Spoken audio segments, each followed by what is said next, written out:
পাবনায় শ্রমিকদের মারধরের প্রতিবাদে সকাল থেকে শুরু হয়েছে পরিবহন ধর্মঘট।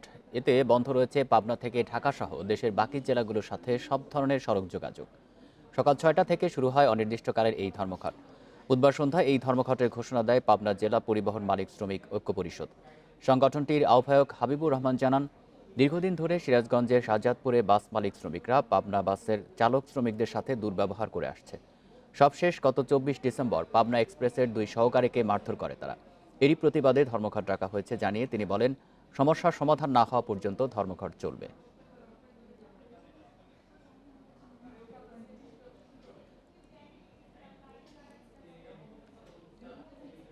কোনো যানবাহনে যেতে পারতেছি না, বাসও নাই, অনেকক্ষণ যাবত দাঁড়ায় রয়েছি, প্রায় 2 ঘন্টা যাবত দাঁড়ায় রয়েছি। সাজাদপুর উল্লাপাড়া আমরা মারধর খাতে খাতে মনে করেন আমরা হয়রানি হয়ে গেছি, শেষ হয়ে গেছি।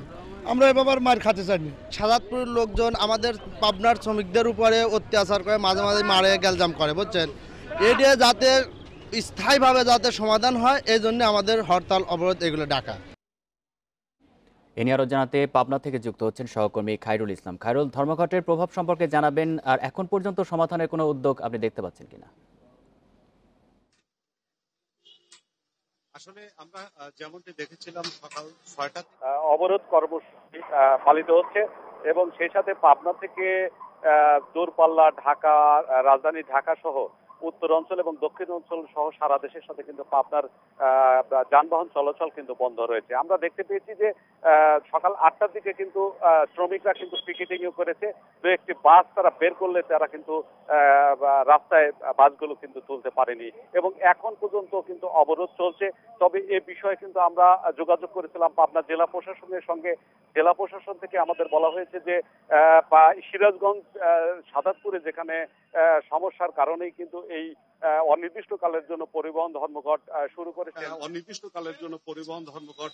করেছেন এবং সেই কারণে কিন্তু পাবনা জেলা প্রশাসন, সিরাজগঞ্জ জেলা প্রশাসনের সঙ্গে কিন্তু এ বিষয়ে তাদের আলাপ আলোচনা হয়েছে ইতিমধ্যে এবং সিরাজগঞ্জ জেলা প্রশাসন থেকে স্থানীয় সিরাজগঞ্জের সাজাদপুর এবং সিরাজগঞ্জে হাইওয়ে যারা শ্রমিক রয়েছে তাদের সঙ্গে কিন্তু আলাপ আলোচনা চালাচ্ছেন, এমনটি কিন্তু আমরা জানতে পেরেছি এবং জেলা প্রশাসনকে বলা হয়েছে যে খুব দ্রুত সময়ের মধ্যেই হয়তো তাদের সাথে আলাপ আলোচনা করে শ্রমিকদের সাথে বসে একটা সমস্যার সমাধান করা হবে বলে তিনি আমাদেরকে জানিয়েছেন। আপনাকে বলে রাখি যে গত 27 তারিখে কিন্তু পাবনা প্রেস ক্লাবে পাবনা শ্রমিক মালিক ঐক্য পরিষদের উপস্থিতিতে একটি সংবাদ সম্মেলন করা হয়। সেই সংবাদ সম্মেলন করে কিন্তু অনির্দিষ্টকালের জন্য, আজ থেকে অনির্দিষ্টকালের জন্য কিন্তু তারা আলটিমেটাম দেয় যে তারা ধর্মঘটে যাবেন এবং গত 3 দিন পরে কিন্তু শুরু না হয় কিন্তু তারা শ্রমিক মালিক ঐক্য পরিষদ কিন্তু আজকে এই ধর্মঘট পালন করছেন এবং আমি কথা বলেছিলাম শ্রমিকদের সঙ্গে। তারা বলছেন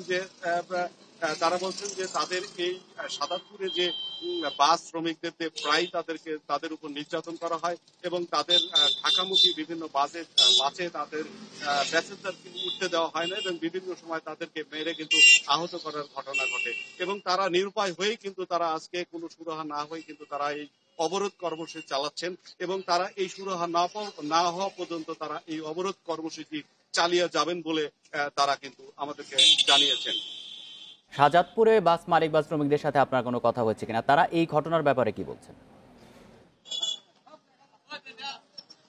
আসলে আমরা কিন্তু সিরাজগঞ্জ শ্রমিকদের সাথে কিন্তু যোগাযোগ করতে পারিনি। তবে পাবনার যিনি শ্রমিক মালিক ঐক্য পরিষদের যিনি সভাপতি রয়েছেন হাবিবুর রহমান হাবিব, তিনি আমাদেরকে জানিয়েছেন যে তারা প্রশাসনের সঙ্গে তাদের কোনো সমস্যা নেই। তাদের সমস্যা একটাই যে সিরাজগঞ্জের সাজাদপুরের যে শ্রমিক রয়েছে তারা প্রায় তাদের শ্রমিকদের মারপিট করেন এবং এই মারপিটের কারণেই কিন্তু অনেক শ্রমিক তাদের আহত হয়েছেন এবং সর্বশেষ তারা আজকে নিরুপায় হয়ে এই আন্দোলনে নেমেছেন এবং আন্দোলন চালিয়ে যাবেন সুরাহা না হওয়া পর্যন্ত। এই কঠোর কিন্তু হুঁশিয়ারি দিয়েছেন শ্রমিক নেতা।